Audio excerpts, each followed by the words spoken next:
Good morning, good afternoon, good evening. Welcome back to my YouTube channel. Yay!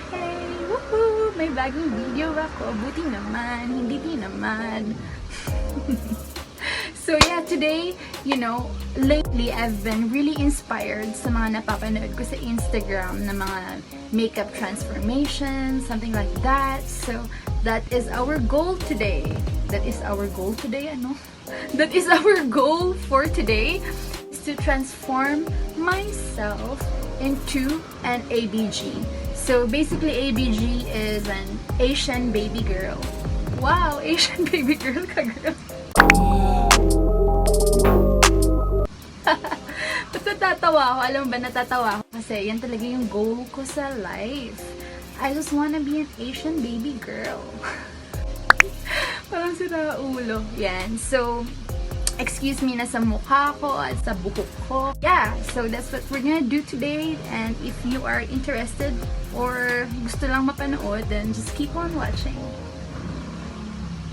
So, ang pinakauna natin gagawin is tatanggalin lang natin yung mga excess hair. Yan, kahit anong aloe vera gel or whatever moisturizer na meron kayo. So, we're just gonna moisturize our face.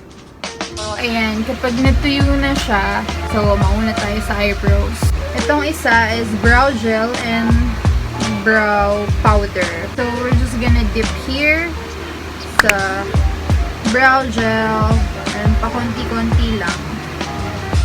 Tapos, susundan mo lang yung natural eyebrows mo.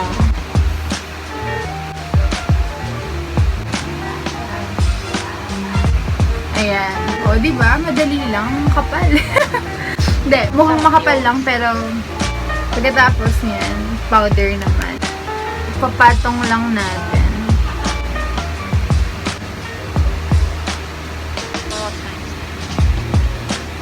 So, concealer na natin yung sides or labas ng eyebrows natin para ma-shape na natin. As time goes by.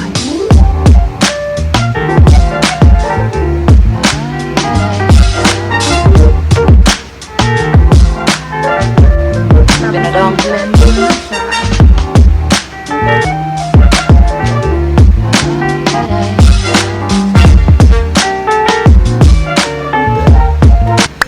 Yeah, buong eyebrows. Para hindi siya oily. Kasi 'di ba minsan pag naka powder eyebrows ka, parang nag-o-oil. So, yan.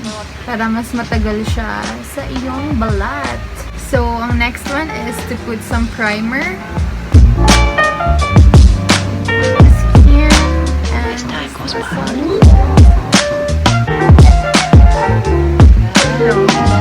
1 to 8 Warm Mood Fit Me Foundation.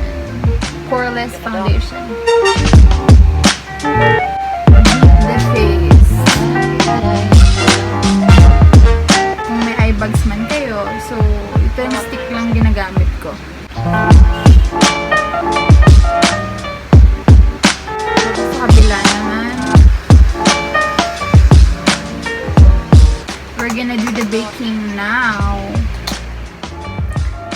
So, ayan. Ito pa rin ang gamit natin. Magbe-bake na tayo. Lagay mo lang siya dito. Pag ganun. Kung gusto mo damihan mo pa, okay lang. We do the cooking like this. Tapos dito din. Lagay din tayo here. Para pak na pak ang iyong cheekbone. Tapos somewhere here. Tapos yung excess ilagay mo dito. So, after nito, mag-eyeshadow na tayo. First, I just love the baking part. Patugtog nga ako. Gusto ko yung baking part.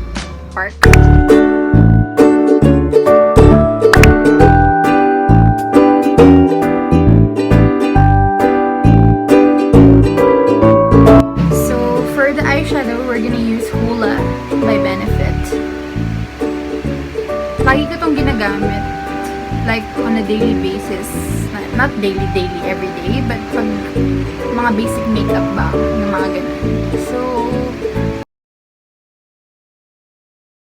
gagawin lang natin siyang base for today.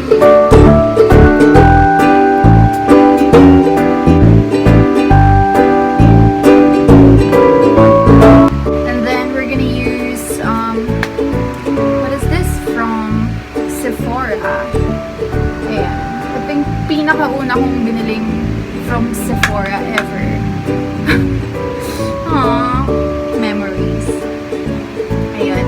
So, may blush na siyang kasama. Gagamitin na rin natin. So, we're gonna go for a little bit dark. Eto. Mga ganitong part. Yeah. Or eto na lang. We're gonna go for that. So, maliit lang kasi masyadong pigmented kasi to. So, mas okay yung konti. Can go a long way. Start.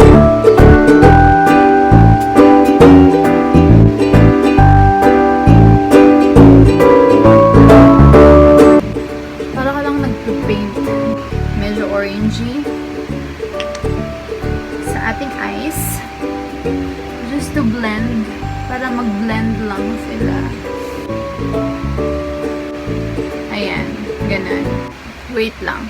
So, after nito, maglalagay na ako ng contact lenses para mabuo na yung look bago ko tanggalin yung powder kasi baka maluha ako. So, yeah. I'm gonna put it first, then I'll be back. Ayan. Kita niyo ba? Eto, nakalagay na. Dito wala pa. Wait lang. Ayan.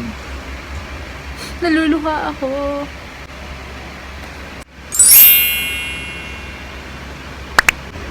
Iba-brush off na natin yung powder, excess powder. Ayan. Dahil nakawala yung eyeliner ko, gagamit na lang tayo ng pencil eyeliner, black, color black, or brown, kung gusto nyo. Start lang tayo from here. Ayan. Ang mahirap sa pencil, mahirap ka makagawa ng winged. So, ganyan lang siya. So, kita mo yung difference niya. Mas malaki yung mata mo dito. Compare here, mas buhay ito. Kabila naman.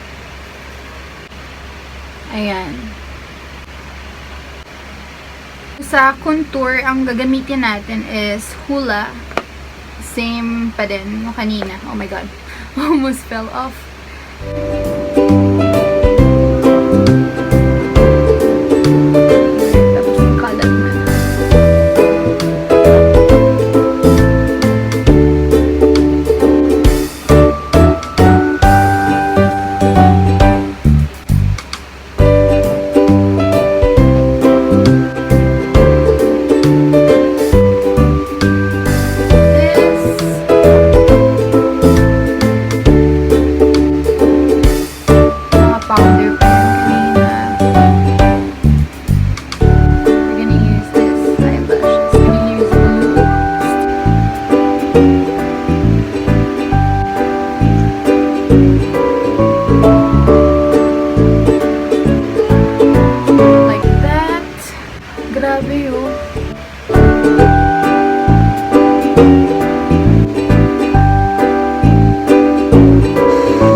Yay, so this is the final look.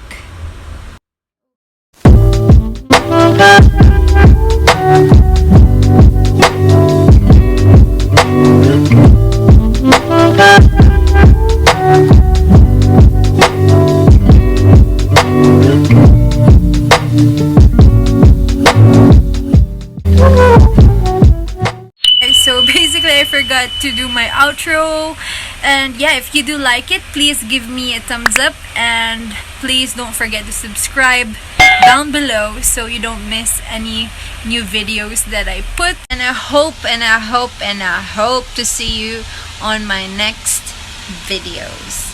Please stay safe. Bye. Yeah.